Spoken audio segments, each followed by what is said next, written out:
Amigas y amigos de Canal Universitario, tengan ustedes muy buenos días. Soy el doctor Gustavo Mendoza Ríos, docente emérito de la Facultad de Medicina y médico ginecobstetra, que tiene el placer de ingresar a vuestros hogares mediante su programa Cuidemos tu Salud. Programa informativo pero fundamentalmente educativo, que lo que busca es prevenir las enfermedades y eventualmente ofrecerles las oportunidades de poder consultar oportunamente cuando lo merite. El día de hoy hemos de hablar de un tema muy importante. Vamos a hablar de lo que algunos denominan la pseudodemencia. Debía traducirse como la falsa demencia. En la anterior sesión hablamos de la demencia, aquel síndrome que se caracteriza por la pérdida especialmente de la esfera cognitiva, la memoria fundamentalmente. Pero hay otras patologías, especialmente la depresión, y más aún si es en adultos mayores, que pueden generar síntomas muy parecidos a la demencia y que pueden confundir a la familia y a las personas que la sufren. Los temas son distintos porque en la pseudodemencia es posible recuperar totalmente a las personas. Hemos de hablar además de las causas que pudieran provocar, y ahí creo que la responsabilidad de todos es sumamente importante. Para ello hemos invitado al doctor Mauricio Peredo Vázquez.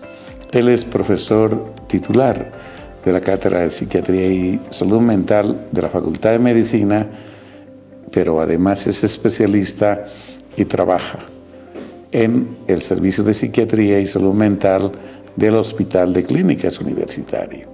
Hemos de hablar con una autoridad y les sugiero que pongan mucha atención porque estos son temas que de una o de otra manera las familias tienen que confrontar. Pero antes de ello, les invito a ver el sector La Facultad de Medicina Informa.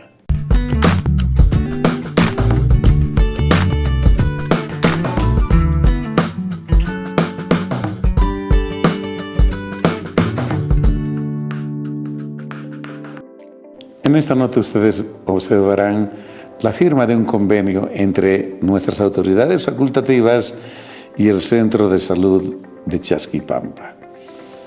Es muy importante el convenio firmado porque amplía los espacios de formación de nuestros estudiantes, especialmente la carrera de medicina. Veamos la nota, por favor.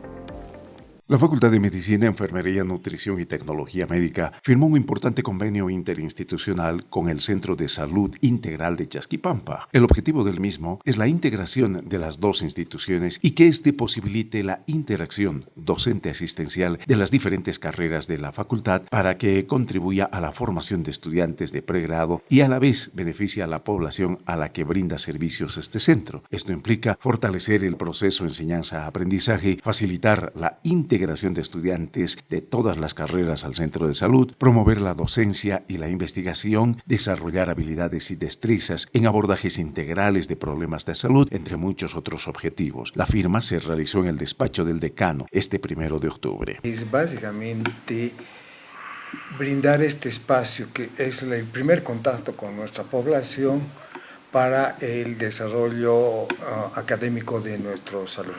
Y no solo en medicina, también puede ser, ¿no?, en enfermería, nutrición y tecnología médica. Estos centros tienen sobre todo una obligación de manejar lo preventivo, ¿no?, y la promoción en salud. Entonces ellos trabajan hacia el interior de los centros, pero también trabajan con la comunidad. Y eso es un valor importante, de manera que en nuestros estudiantes que hacen mucha vida hospitalaria también vean que la salud se maneja, ¿no?, en forma preventiva en la comunidad. Dos aspectos importantes. Por una parte, el fortalecimiento En la formación de nuestros queridos estudiantes, pero por otra parte también hacer el servicio a nuestra sociedad que está tan necesitada en salud. Y qué mejor que ese intercambio entre un centro de salud, una universidad, para un crecimiento, por una parte académico y por otra parte de la calidad en la prestación de un servicio en salud. Nuestro modelo de estudiante y de futuro médico no solamente tiene que ser un modelo asistencial, es decir, no simplemente una formación donde requiramos de hospitales de tercer o segundo nivel. Algo muy importante es esa labor de promoción y prevención en salud y el poder evitar que esos pacientes por las complicaciones puedan llegar a centros de tercer nivel. Y para eso se requiere que nuestro estudiante tenga vivencia y no solamente sea teoría, tenga una vivencia que le permita conocer ese medio de salud que a veces desconoce. Y algo muy importante que va a permitir este convenio es precisamente bajar ese primer nivel para que conozca de qué manera puede llegar a evitar que una patología pueda ir creciendo. La base fundamental es formar un médico general y ese médico general debe ser formado en atención primaria.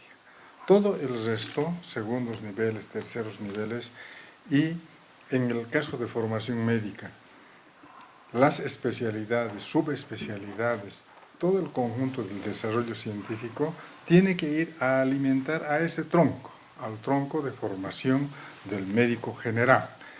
Entonces, en esa función, materno-infantil es fundamental en la formación de un médico general, porque todavía en nuestro medio sigue siendo la patología básica, la patología de la mujer no gestante y la embarazada, y el recién nacido y el niño, ¿no? Esa es la importancia del departamento materno-infantil, que trabaja prácticamente por los grupos más vulnerables en salud, ¿no? Y los que realmente requieren mayor protección. Siempre la universidad tiene que estar a su pueblo, ¿no? Cuidando, previniendo y tratando. Por lo tanto, creo que los convenios son fundamentales para la mejora de la salud. Los convenios en medicina nos va a ayudar a mejorar la salud de nuestra población. En un acto muy emotivo, las autoridades facultativas felicitaron a los diplomantes de la unidad de posgrado por haber concluido su formación, instándoles a que prosigan en este mismo rubro, en este camino, para mejor servir a la sociedad. Veamos la nota, por favor. El posgrado de la Facultad de Medicina, Enfermería, Nutrición y Tecnología Médica hizo la entrega de certificados a poco más de 170 galenos que participaron de 3 diplomados organizados por esa unidad académica. Se trata de los diplomados en Planificación Psicopedagógica, Evaluación y Gestión de la Educación Superior en Salud, el primero. El segundo, el diplomado en Educación Superior basada en competencias y el tercero, en Emergencias y Urgencias Médicas. El evento tuvo lugar en los predios del posgrado de la Facultad de Medicina en Miraflores y contó con la participación de autoridades facultativas. En la oportunidad se puso de relieve la importancia de los procesos constantes de capacitación y actualización y el rol del posgrado para desarrollar ofertas en este campo. La formación, como siempre decimos, para el médico fundamentalmente no acaba en este tipo de eventos. Es una formación continua y estamos nosotros comprometidos a ese esquema de formación permanente, continua, hasta nuestros últimos días. Para nosotros significa esto un paso importante. Queremos contar con ustedes para seguir procesos de educación continua y también la confianza que siempre han depositado en nuestra unidad. Destacar la importancia del contenido de este diplomado, toda vez que enriquece nuestros conocimientos en el campo de la medicina, el cual nos permitirá ampliar y mejorar nuestras capacidades en el ejercicio de la profesión.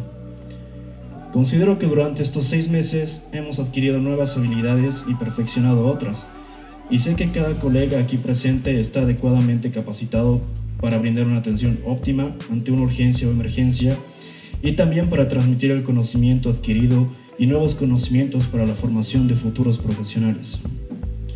Por estas razones quiero agradecer a todo el plantel docente, quienes durante este tiempo nos compartieron su conocimiento, anécdotas y experiencia. Personalmente quiero destacar la enseñanza adaptada a nuestro contexto social y a nuestro sistema de salud.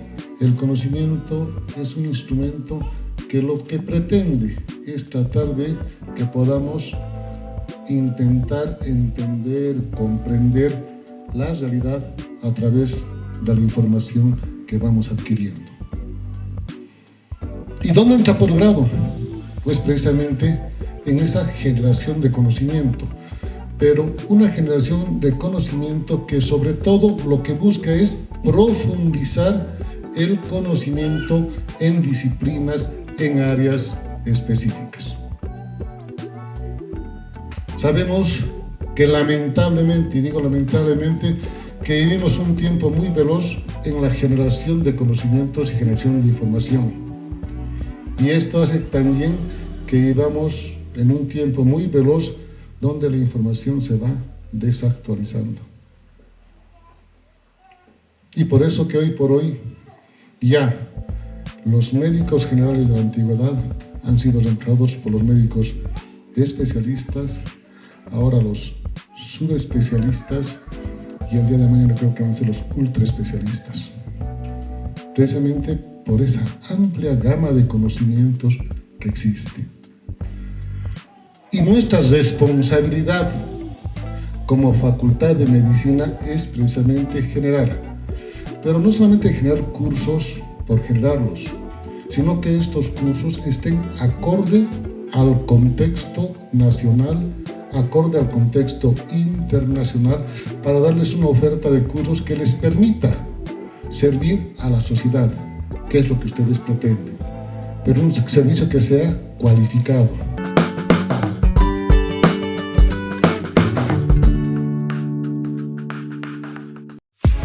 Estás viendo Cuidemos tu salud. Estás viendo Cuidemos tu salud.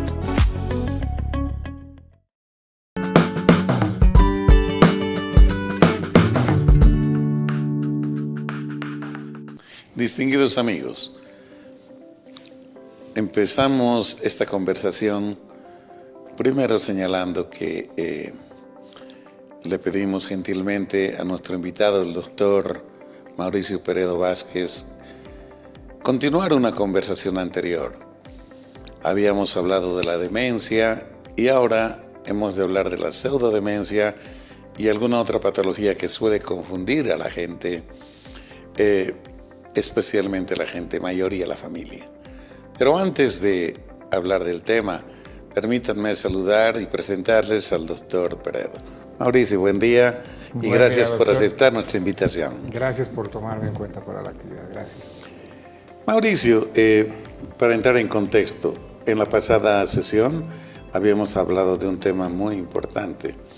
Hablamos de la demencia, un tema que afecta a lo mejor algo más que al 5% de la población, que tiene más de 60 años.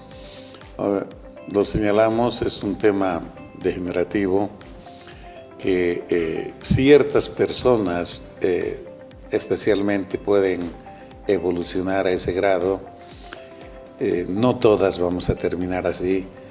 Habían algunos factores que predisponían a aquello y habían síntomas particularmente y ciertos signos que nos ayudaban y ayudaban a los especialistas a identificar y diagnosticar el cuadro.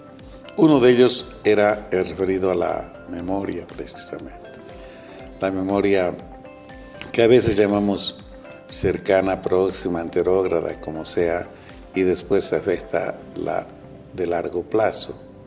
Se acompañan a estos o a este problema otros, definitivamente, que básicamente hacen a la capacidad de relación de la gente y de su capacidad de poder manejarse autónomamente en la sociedad, en el mundo en el que vivía, hasta llegar a un extremo, Mauricio, en el que pueden inclusive terminar sin poder conversar, a lo mejor sin reconocer a nadie, y postrados y dependientes, inclusive si se les ha dejado evolucionar a su libre albedrío. Entonces, Mauricio, este problema, reitero que no es frecuente, puede confundirse con otra serie de problemas, pero uno en particular, que es el de la llamada pseudodemencia, que otros no aceptan el término. Pero ¿a qué nos estamos refiriendo? Perfecto, doctor. Muchísimas gracias por hablar de un tema tan importante. Evidentemente, la demencia como tal es un término que de pronto, entre comillas, no es del todo adecuado, o utilizado, mejor dicho, del todo adecuado en la población en general. En el sentido, primero, de que muchas personas utilizan el término de demencia para referirse a cualquier trastorno mental, ¿no? Lo cual es un error. Bien lo señalaba usted, la demencia es un deterioro progresivo de las funciones cognitivas, principalmente memoria e inteligencia. Si bien son varias las características de la demencia, pero para un poquito que la población pueda entender y pueda identificar rápidamente, existen 4 elementos que son primordiales en la demencia. Uno, que es la amnesia, que es el problema en la memoria. El otro, que es la agnosia, que tiene que ver con la ausencia de reconocimiento.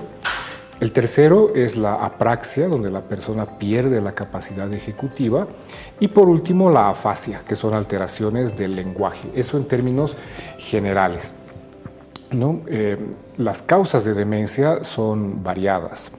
En muchos casos, inclusive hasta de tipo desconocido. Ahí tenemos, por ejemplo, la enfermedad de Alzheimer, que hasta el momento se desconoce cuál es la etiología, el origen.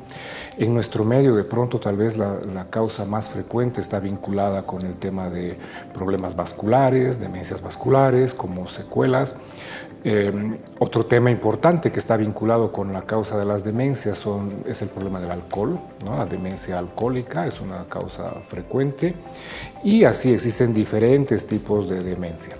Pero lo que usted planteaba es muy importante, y sobre todo para que la población pueda entender, es que existe lo que se denominaba durante un tiempo como pseudodemencia, es decir, una falsa demencia. Y en este caso es la pseudodemencia afectiva. Es decir, vamos a poder observar deterioro cognitivo, pero a partir de un problema emocional. En otras palabras, la pseudodemencia afectiva es la forma en la que se manifiesta en algunos casos la depresión en personas adultas mayores, ¿no? Entonces, durante toda la vida la depresión puede tener diferentes manifestaciones y en el adulto mayor justamente la característica de la depresión no es ese estado profundo de tristeza como podemos ver en otras etapas de la vida, sino más bien algo de apatía, y principalmente alteración en las funciones cognitivas, ¿no? La memoria inmediata, la capacidad de reconocer. Entonces, por eso es que se la confunde con la demencia y ahí viene el término de pseudodemencia, justamente. Mauricio, pero podríamos explicar a la gente que estos trastornos, digamos, cognitivos o alteración de la cognición que era normal, a lo mejor deficiencia en reconocer e inclusive en hacer algunas tareas, son producto de la depresión. Sí. La depresión, digamos, es el punto clave y de inicio que afecta a la psiquis del ser humano de distintas maneras, desde luego.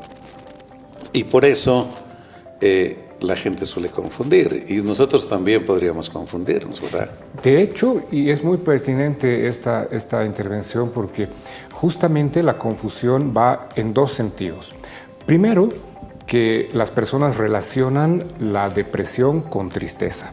Sí. Entonces, lo primero que tenemos que aclarar es que no todas las personas que están tristes están deprimidas y no todas las personas que están deprimidas están tristes.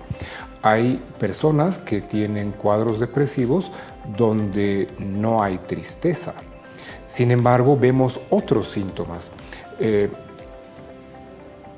Algo muy característico en la depresión, aparte de la alteración del estado de ánimo, es la falta de interés, que es la apatía. Exacto. ¿No? La la dificultad para poder hacer cosas, la falta de energía, la falta de voluntad, que se conoce como abulia.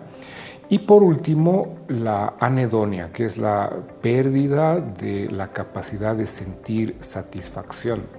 Entonces, ¿qué va a pasar con la persona deprimida? Más allá de estar triste, más allá de tener alteraciones en el ánimo, no le va a encontrar sentido a las cosas. A nada, ¿verdad? No va a tener interés por las cosas que antes le interesaban, mucha dificultad para interesarse por cosas nuevas. Va a tener falta, entre comillas, de ganas, pero que no es flojera, sino es que realmente a la persona le falta la energía para poder hacer sus actividades cotidianas. Inclusive comer.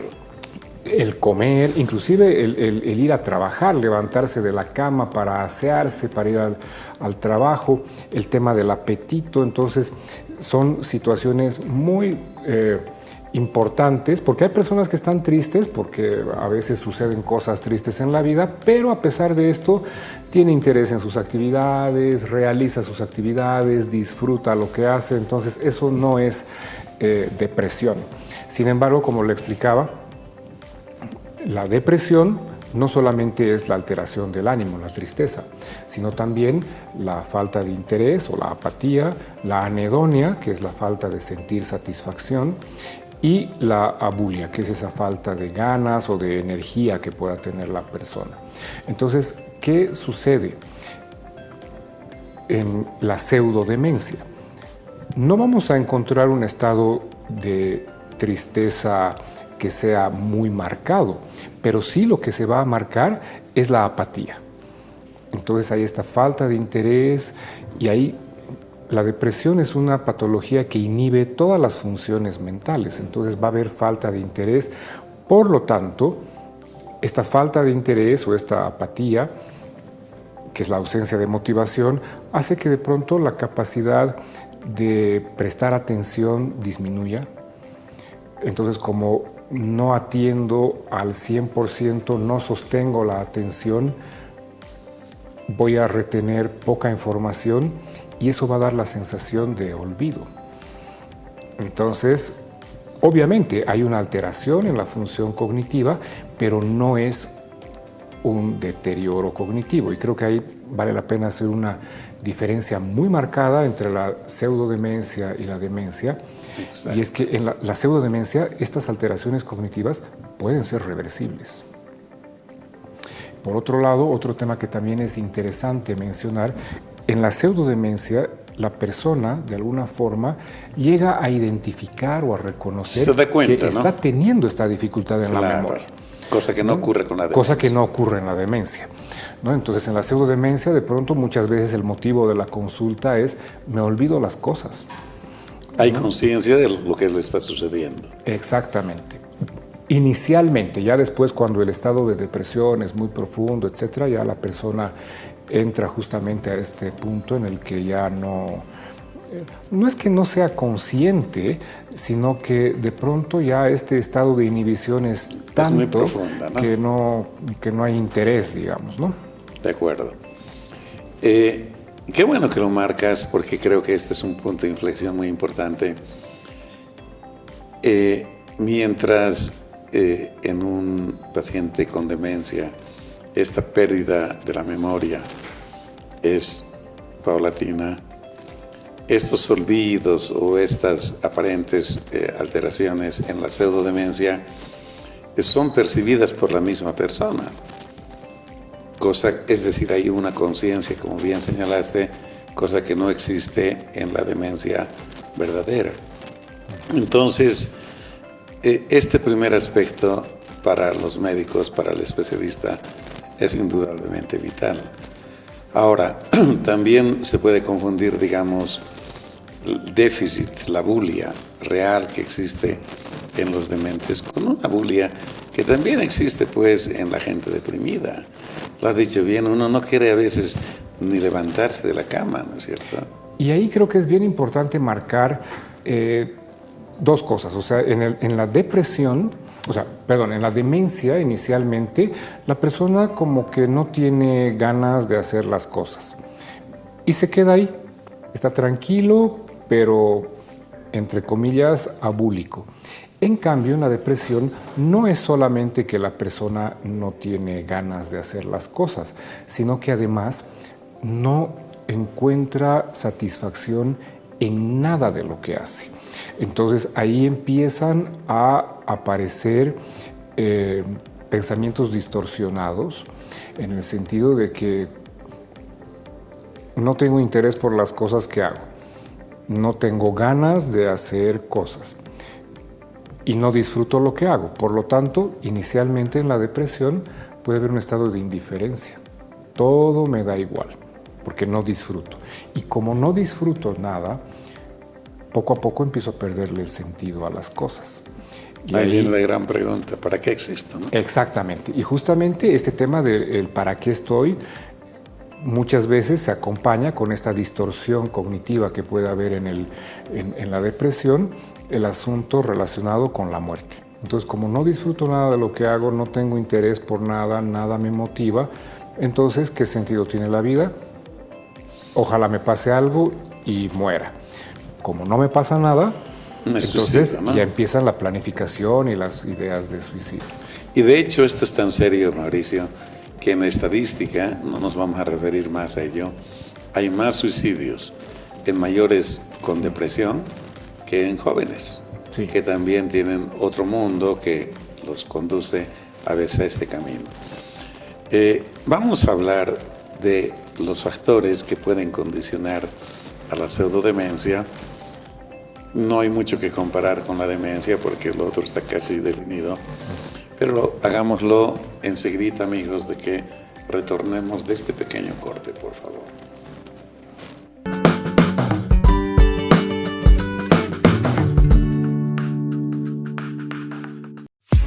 Estás viendo Cuidemos tu Salud. Estás viendo Cuidemos tu Salud.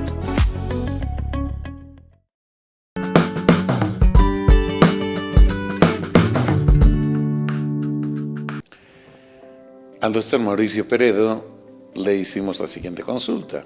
Mauricio, ¿cuáles son los factores que pueden predisponer a que las personas puedan sufrir de esta depresión que suele confundir a todos como si fuera una demencia?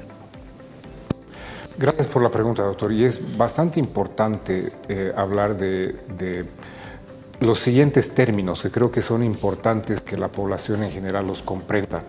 Lo que puede ser factor predisponente, lo que es el factor desencadenante, lo que es el factor agravante y el factor perpetuante, ¿no? ¿A qué se refiere con factor predisponente? Que son situaciones que predisponen a que la persona pueda desarrollar cualquier patología. En el caso específico de la depresión podemos hablar desde factores biológicos que tienen que ver a veces con temas hasta hormonales incluso, factores genéticos, factores psicosociales, ¿no? Que tienen que ver un poco con el contexto, con el entorno, rasgos de personalidad, inclusive estilos de vida, ¿no? Y dentro de esto hablaba un poquitito sobre el tema del consumo de sustancias, alcohol, tabaco, que de pronto pueden predisponer a que pueda desencadenarse esta patología. Luego tenemos el factor desencadenante, y aquí es donde quiero hacer un poco de énfasis, porque existe la idea de que la depresión está asociada básicamente a situaciones, entre comillas, problemáticas, ¿no? Que es verdad, puede pasar, generalmente situaciones de pérdida, ¿no? Pérdida del empleo, pérdida del trabajo, pérdida de seres queridos, etc. Son factores que pueden desencadenar. En el caso de la pseudodemencia, ¿no? La depresión en el adulto mayor, de pronto los factores desencadenantes muchas veces no son no solamente tomados en cuenta, sino como que son subestimados. Y aquí creo que un tema muy importante de resaltar, que un factor es el tema de la jubilación. Y peor si es forzosa. Y mucho peor si es forzosa, porque ¿qué es lo que sucede? Más allá de tener una actividad rutinaria, entre comillas, durante 30 años y de pronto estar cesante, que tal vez al principio pueda ser visto como un descanso o algo, pero poco a poco lleva a que la persona no solamente no tenga actividad, sino que no se sienta productivo, afecta su realización personal, de pronto pasa de ser la persona que provee a ser la persona que tiene que ser atendida, y ese puede ser un factor que obviamente influye e involucra temas que están relacionados con autoestima, etc. Entonces empieza la persona a no solamente deprimirse en el sentido de estar triste, sino qué sentido tiene todo lo que hago, qué sentido tiene el poder seguir existiendo, ya no soy útil, ya no soy productivo. Ya no le reconocen nada. Ya no me reconocen, y esa parte del reconocimiento creo que es importante porque todas las personas necesitamos a nivel social algún tipo de validación, de aprobación, de reconocimiento. Entonces, el pasar a el tema de la jubilación implica que la persona interprete que ya no ocupa un lugar, entre comillas, productivo dentro de la comunidad. Y de ahí que escuchamos incluso testimonios o frases de personas que nos dicen: soy una carga, me siento una carga. Entonces, ese es un tema que creo que es importante. Podríamos hablar todo el programa o varios programas sobre esto, porque realmente no solamente es la vulneración de derechos, sino que es realmente el empujar a una persona a que pueda desarrollar no solamente problemas a nivel de lo que puede ser su calidad de vida, sino incluso poder enfermar. Y vamos a ver que muchas veces este tipo de problemas pueden desembocar inclusive hasta en la muerte, en el suicidio, ¿no? Entonces es un tema que muchas personas no lo toman en cuenta, pero la jubilación es un factor que puede desencadenar depresión en las personas mayores. Otro tema que es importante también tomar en cuenta, que está relacionado con el tema como desencadenante de la depresión en las personas mayores, es, entre comillas, la soledad. ¿Y a qué me refiero con la soledad? No es que yo decida quedarme solo, sino lo que hablábamos en el anterior programa un poco, lo que es el aislamiento, lo que es el abandono. Entonces, muchas personas, por ejemplo, ahora dentro de lo que se ha normalizado, digamos, los estilos de vida actuales están muy vinculados a lo que son el uso de los teléfonos celulares, etc. Entonces, muchas familias se reúnen y a pesar de que están juntas en la misma habitación, pero están en el chat, están en sus redes sociales, lo que fuera, están juntos pero no están compartiendo. Correcto. O de pronto tocan temas que la persona mayor desconoce, entonces es una forma indirecta de aislarla. Entonces eso puede generar situaciones de tristeza y de desencadenar depresión. Más aún cuando de pronto entre comillas, esta soledad puede estar vinculada a pérdidas, ¿no? Fallecimiento de la esposa, hijos, hermanos, inclusive amigos. Entonces, poco a poco, la persona va a empezar no solamente a entristecerse, sino que de pronto ya empieza a cuestionarse un poco el tema de el para qué la vida. Y ahí tenemos lo que hablábamos de la anedonia, este sentido de esta necesidad de pertenecer a un grupo social.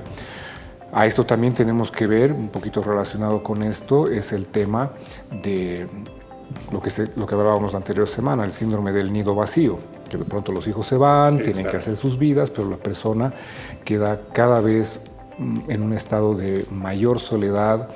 Encima, si vamos relacionando estos puntos, o sea, no solamente me siento solo, sino que no tengo actividad, me siento inútil, y ahí volvemos al tema de soy una carga.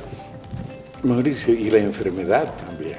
Y la porque salud, acontece claro, que justo pasar los 50 los seres humanos empiezan a ser otra vez vulnerables.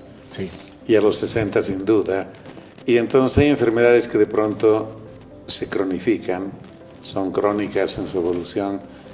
Y yo estuve mirando alguna información y se dice que en los centros de aislamiento, por ejemplo, aparecen estos síndromes en estas casas de reposo, aparecen hasta en un 30% signos de depresión importantes, y entre los que sufren enfermedades crónicas, 50%. Sí, el tema de la salud física es un tema muy importante porque evidentemente al pasar los años la salud empieza a claudicar. Entonces, si vamos sumando la soledad, la falta de actividad, el problema físico, la necesidad de cuidados a veces, o incluso el que se vaya cronificando alguna condición de salud, hace que la persona no solamente esté triste, sino que además la persona tenga esta sensación de vulnerabilidad. O sea, no solamente me siento solo, no solamente estoy sin actividad, no me siento útil, sino que además estoy indefenso, ¿no? Soy vulnerable. Entonces, y de ahí que esto también frecuentemente hace que estas personas no solamente desarrollen síntomas de depresión, sino también de ansiedad, ¿no? Donde las personas están cada vez más expectantes, más asustadas, si vale el término, con situaciones que puedan acontecer en lo cotidiano. Creo que estos aspectos debe conocer la familia, porque son en estas circunstancias en las que más apoyo requiere la gente. Y es raro que en estos tiempos la gente se va del núcleo familiar y ni siquiera hacen un llamado de teléfono, menos visitan. Es decir, da la impresión de que prescinden totalmente de quien los ha criado, los ha querido. Y eso en las personas mayores sí que impacta. Porque aunque no reclamen, aunque no cuestionen, de hecho sienten mucho porque ahí viene el otro tema, ¿no? Empiezan a cuestionarse y a desarrollar sentimientos de culpabilidad. ¿Qué no hizo bien? Y justamente por eso planteaba este asunto de diferenciar estos conceptos, o sea, lo que es el factor predisponente, estos factores que son los desencadenantes, y muchas veces este asunto de la institucionalización, el no recibir visita, etcétera, ese es un factor agravante. O sea, lo que estamos viendo es que son depresiones crónicas y que de pronto existen estos otros factores que hacen que este estado depresivo se agrave, empeore. Y ahí es donde empiezan a aparecer un poco estos síntomas de deterioro cognitivo, que hemos visto que más que deterioro cognitivo como tal, son alteraciones en las funciones cognitivas y ejecutivas, donde la persona ya no se concentra. Claro, si no hay interés, si nadie me hace hacer nada, ¿no? Entonces esos son factores agravantes. Otro factor agravante que creo que vale la pena conversarlo y que los televidentes puedan reflexionar es esta tendencia que existe de infantilizar al adulto mayor. Correcto. Donde los tratan como niños, en el sentido desde que los ignoran, donde no validan lo que dicen, lo que sienten, hasta inclusive la forma de cómo los tratan, ¿no? Entonces, este es otro elemento que agrava la situación. ¿Por qué? Porque la persona ya trae este pensamiento de soy inútil, no hago nada, y encima lo tratan como a niño, entonces agrava la situación y muchas veces la perpetúa, ¿no?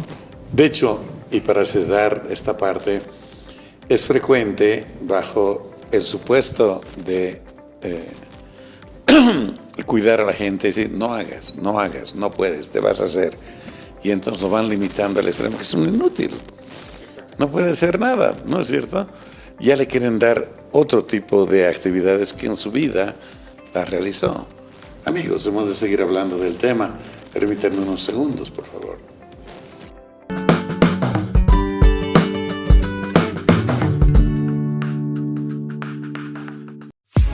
Estás viendo Cuidemos tu Salud.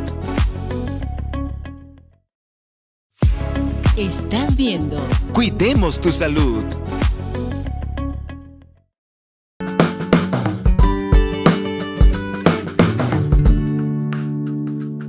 Continuando con el tema, distinguidos amigos, me permito plantearle a Mauricio. Mauricio, el tema de la jubilación es un tema que a lo mejor se minimiza demasiado, porque, lo hemos dicho, se infantiliza al adulto mayor. Cuando en la casa le empiezan a decir que no puede desarrollar cosas que habitualmente las ha desarrollado, tendrá limitaciones en el tema del esfuerzo físico. ¿Pero qué limitación puede tener en el esfuerzo mental si está normal? Estoy seguro que puede conducir, y mejor que muchos, una serie, ¿no?, de situaciones. Diariamente vivimos esta experiencia, pero en la consulta no solamente se ve aquello, se ven inclusive consultas solo para al adulto mayor, estigmatizarlo más y declararlo prácticamente incapaz, ¿no es cierto? Sí. Ellos quieren ante el juez presentar el documento para decir el señor ya no va más, para aprovechar de sus cosas básicamente. Ese es un tema muy frecuente. Ese es un tema tristemente muy frecuente y que desafortunadamente no solamente no es tomado en cuenta, sino que de alguna manera es, no sé si llamarlo encubierto o minimizado. Solapado, diría yo, ¿no? Sí, de alguna forma sí, pero digo es tristemente frecuente porque de alguna manera estamos vulnerando derechos de las personas. Pero claro. Y ahí viene, y este es un tema que, bueno, lo planteo y es porque es muy delicado, porque tiene que ver incluso con situaciones éticas, pero muchas personas nos utilizan a nosotros como profesionales de salud para validar o para legitimizar una situación, entre comillas, ilegal, ¿no? De que no tiene absolutamente nada, entonces puede firmar documentos, puede comprar, vender o no puede hacer... Lo que quieren es hacer interdicción. Exactamente, es eso. Que en algunos casos corresponde, por eso es importante la evaluación y es pertinente.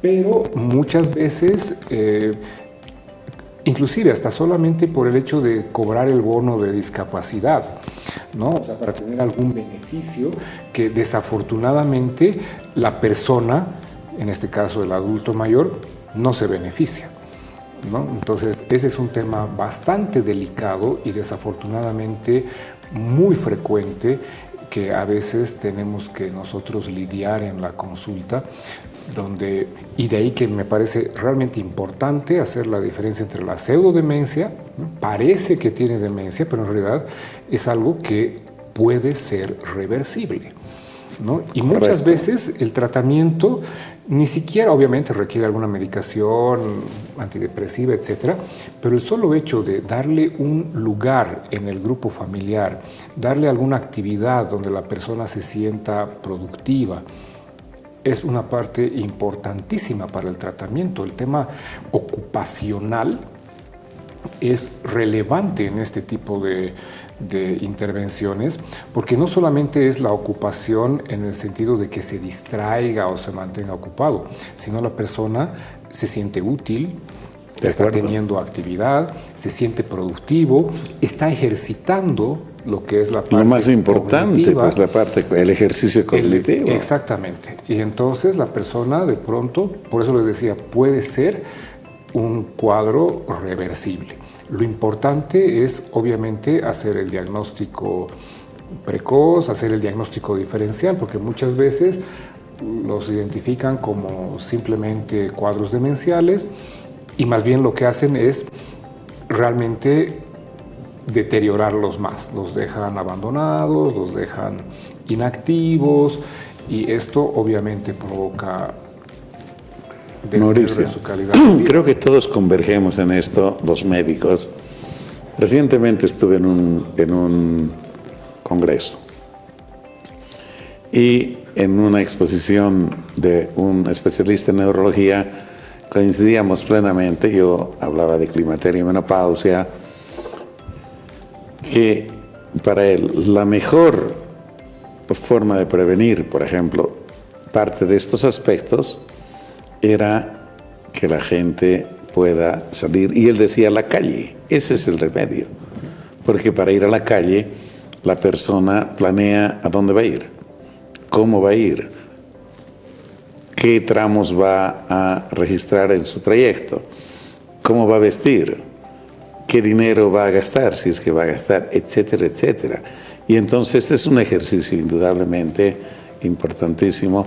¿Y qué hace la gente? Aislarla. Porque, como muy bien decías, la infantiliza, ¿no? Y esto creo que es algo muy contraproducente. ¿Qué tips nos podrías sugerir como parte preventiva? La curativa la hacen los médicos. Los especialistas como tú son los que saben cuál es el mejor tratamiento para cada persona. Pero lo general, lo que puede y debe hacer la familia, es lo que estamos planteando acá. ¿Qué tips le dejarías a la sociedad, a la familia? Gracias por la pregunta. Es complejo, porque si bien no es complejo en el sentido de explicarlo, sino es complejo en el sentido de hacerlo, ¿no? Y tal vez la primera, entre recomendación, sugerencia y consejo, es que las personas, las familias, puedan validar el sentir de la persona mayor. Correcto. ¿No? En el sentido de no solamente no descalificarla, sino de que pregunten su opinión. Porque una cosa es de que, oye, tienes edad para jubilarte, y otra cosa es, ¿quieres dejar de hacerlo? Correcto. ¿O quieres dejar de trabajar? ¿Quieres dedicarte a otra actividad? Pasa de que no solamente hay esta situación de infantilización, sino de realmente hay esta situación de no tomar en cuenta. Entonces ya es una persona que de por sí no es escuchada. Entonces un poco el consejo es no solamente el validar lo que la persona siente o hace, sino pedirle su opinión. Porque finalmente, por eso decía, es una cuestión de derechos humanos inclusive. Correcto. Muy bien, ya llegó el tema de la jubilación, pero eso no significa, me puedo jubilar del trabajo, pero no me puedo jubilar de la vida. Correcto. Entonces tengo que tener alguna actividad. De ahí es lo que usted acaba de plantear, es importante y es otra recomendación, creo, que a pesar de que la persona, obviamente con los cuidados que requiere, etcétera, pero tenga actividades rutinarias. Que se despierte a la misma hora, que se acueste a la misma hora, tenga horarios de comida, tenga actividades planificadas cada día. Desde lo que puede ser la actividad física, como puede ser tal vez un pequeño paseo, hasta actividades recreativas. Y ahí viene mucho este tema, vuelvo a repetir, de la parte ocupacional, donde la persona pueda, dependiendo obviamente de sus intereses, pero desarrollar, bueno, más que desarrollar, no perder lo que se conocen habilidades de la vida cotidiana. Correcto. ¿No? Preparar sus alimentos, asearse. De hecho, yo creo que hay muchas cosas más que decirle a la gente, porque al adulto mayor lo descalifican definitivamente. Yo todavía recuerdo algún par de cosas con lo que cerraremos. Voy a hacer una fiesta de cumpleaños, pero vas a gastar. ¿Cómo vas a gastar? ¿Cómo es posible? Es decir, ni siquiera ese derecho le reconocen y no le va a pedir dinero a nadie, es suyo, pero los demás están viendo como un gasto de aquello que supuestamente les pertenecería. Estos son temas de reflexión, Mauricio. Yo personalmente quiero agradecerte mucho por la gentileza que tuviste de acompañarnos en estas sesiones y te pido que en una siguiente vez hablemos de otros temas tan relevantes como este. Tu despedida, por favor. Muchas gracias, doctor, por la invitación. Muchas gracias a la audiencia por permitirme hablar de temas que son importantísimos. La salud mental es un tema extremadamente importante. Los problemas de la salud mental son importantes a tomar en cuenta. pero desafortunadamente está poco visualizada todavía, ¿no? Entonces, ahorita hemos hablado tal vez de temas médicos, que son patológicos, pero también hay problemas de salud mental que están vinculados a la vida cotidiana. Y un poco hemos hablado sobre esto respecto a la calidad de vida de las personas mayores. Gracias por su tiempo y hasta una próxima oportunidad. Distinguidos amigos, antes de despedirnos, debemos felicitar al comité organizador y al patrocinio de la Facultad de Medicina que llevó adelante el tercer Congreso Paceño de Climaterio y Menopausia. Realmente fue un congreso que estuvo en un gran nivel, nada que envidiar a congresos internacionales. Participaron docentes del extranjero y nacionales que estuvieron a un altísimo nivel. En él se abordaron muchos temas. Uno que fue trascendental fue el de la osteoporosis.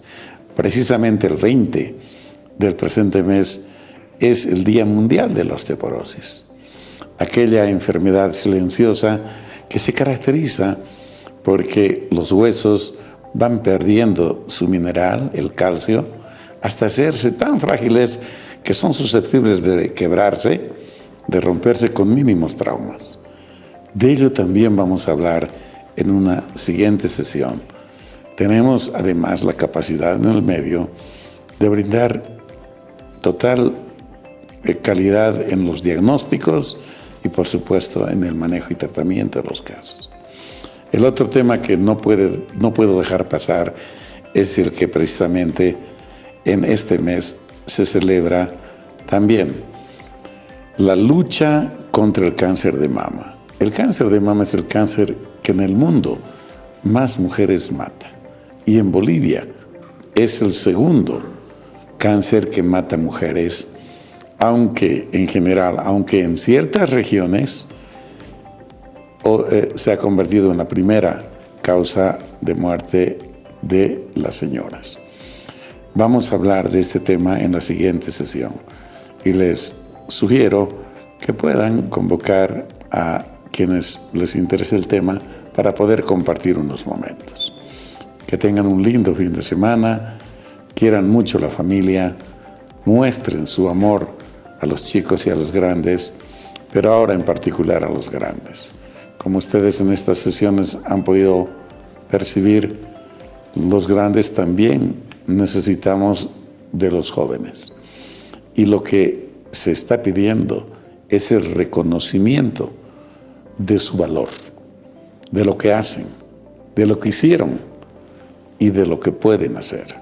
No los ignoren. No es saludable ni para la familia y menos para los adultos mayores. Lindo fin de semana, que Dios los bendiga y hasta la próxima.